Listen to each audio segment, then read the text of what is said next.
BJP के मौन उपवास पर बोले सौरभ भारद्वाज, कहा पहले अपने राज्यों में आबकारी नीति का करे बदलाव। दिल्ली में सत्ताधारी दल आम आदमी पार्टी के विधायक व नेता सौरभ भारद्वाज ने बीजेपी पर गंभीर आरोप लगाए हैं। खासकर दिल्ली में शराब पीने की उम्र सीमा बढ़ाने को लेकर चल रही सियासत को लेकर उन्होंने बड़ा बयान दिया है। सौरभ ने कहा कि मैंने आदेश गुप्ता को सीधी चुनौती दी थी कि बीजेपी शासित राज्यों में 18 साल की उम्र में शराब पीने की ये वहां 25 साल उम्र कर दे, हम दिल्ली में 30 वर्ष कर देंगे। सौरभ भारद्वाज ने कहा कि बीजेपी ऐसा नहीं करेगी क्योंकि इससे रेस्टोरेंट का उनका हफ्ता बंद हो जाएगा, इसलिए इनके पेट में दर्द हो रहा है। साथ ही उन्होंने कहा कि आज बीजेपी नई आबकारी नीति के खिलाफ मौन उपवास कर बैठी है। यह नाटक ज्यादा दिन तक नहीं चलेगा क्योंकि इस नाटक में कोई खास पॉइंट नहीं है, क्योंकि बीजेपी के तमाम राज्यों में ये नीति लागू है। अगर हमने कर दिया तो बीजेपी को पच नहीं रहा। आप विधायक ने कहा कि दिल्ली में गलियों कॉलोनी के काम, साफ सफाई, कूड़ों के निपटने का काम सारा नगर निगम के पास है। इसमें बहुत अहम है पार्कों का इंतजाम, उसका रखरखाव जितने भी निगम के अंदर है उन सब के सर्वे कर लीजिए। जो भी हरे भरे पार्क होंगे ये सब RWA के होंगे, उनका खर्च दिल्ली सरकार के गार्डन और पार्क दे रही है। दिल्ली के अंदर सुंदर पार्क सूखते जा रहे हैं, कारण है दिल्ली निगमों का निकम्मापन। आबकारी नीति को, मगर क्योंकि वो दिल्ली के अध्यक्ष हैं, मैंने उनसे पूछा था कि आपके भाजपा द्वारा शासित राज्यों के अंदर शराब पीने की न्यूनतम उम्र 21 साल है, कुछ में 18 साल है।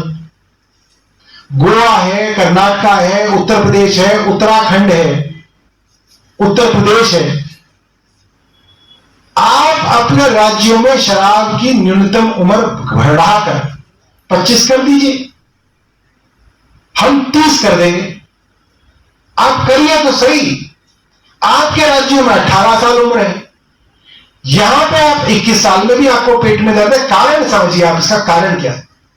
जितने भी रेस्टोरेंट्स हैं, जितने भी नाइट क्लब्स हैं, जितने भी पब हैं, बार हैं, 5 स्टार होटल हैं, मेरे को दिल्ली के अंदर, मैं ही पैदा हुआ, यहीं पे मैं कॉलेज में गया, यहीं पे स्कूल में गया, यहीं पे पढ़ नौकरी करके इतनी उम्र हो गई मेरी, मैंने आज तक ऐसी जगह नहीं देखी। अगर आपको याद हो तो आप बताइएगा, कहीं पे आपसे आपका आईडी कार्ड पूछ के आपकी उम्र किसी ने देखी हो कि भाई आपकी क्या उम्र है, आप क्या शराब पीने आए? कहीं पर नहीं है, क्योंकि पुलिस को हफ्ता जाता है इन जगहों से, पैसा इकट्ठा होता है और इसी चीज पे इकट्ठा किया जाता है कि जी आपके यहां जो भी कुछ चलेगा हम आंख बंद कर लेंगे, आप चलने दो। अब क्या है, क्योंकि ये 21 साल हो जाएगी तो अब आप उन रेस्टोरेंट मालिकों को, उन होटल मालिकों को, उन बार मालिकों को अब आप ब्लैकमेल नहीं कर सकते, अब आप उनको आउटपुश नहीं कर सकते। तो ये जो हफ्ता वसूली है ये बंद हो जाएगी।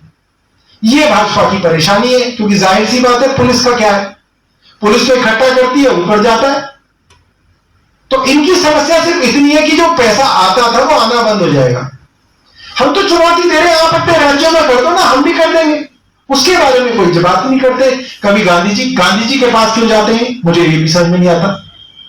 गांधी जी से उनका लेना देना क्या है? नाथूराम गोडसे जिन्होंने गांधी की हत्या की, उसकी तो इनके नेता तारीफ करते हैं, उसका एक जन्मदिन मनाते हैं, उसकी ये पूजा करते हैं। RSS का वो आदमी था, गांधी जी के पास चले जाएंगे। अरे अपने कम से कम जो अपने गुरु हैं वो तो सही बनाओ। गांधी जी को और बदनाम करते। गांधी जी की आत्मा इतना ज्यादा दुखी होती होगी जब ये संघ के लोग उनके यहां आके बैठते होंगे, कहते होंगे दिन रात व्हाट्सएप पे गांधी को गाली देने वाले लोग अब मेरी समाधि पे आ जाते हैं। मतलब गांधी अगर कह पाते तो गांधी समाधि से निकल के कहते कि कम से कम मेरी समाधि पे तो बताओ। बड़ी हैरानी की बात है, इस तरीके से कैसे हिपोक्रेसी से ये लोग जीते हैं, मैं तो हैरान हूं। घर में अपने मतलब इनके बच्चों के इंटरव्यू लो तो वो बताएंगे, ये जो भाजपा के नेता जितने भी गांधी समाधि पे गए, इनके बच्चों से, इनके पड़ोसियों से, इनके स्कूलमेट से आप इंटरव्यू लीजिए, कहेंगे दिन रात गांधी को गाली देते हैं, दिन रात गांधी को कोसते हैं और ढकोसला करने के लिए गांधी की समाधि पे जाते हैं। बहुत बहुत दुख की बात है, बहुत शोक की बात है। धन्यवाद।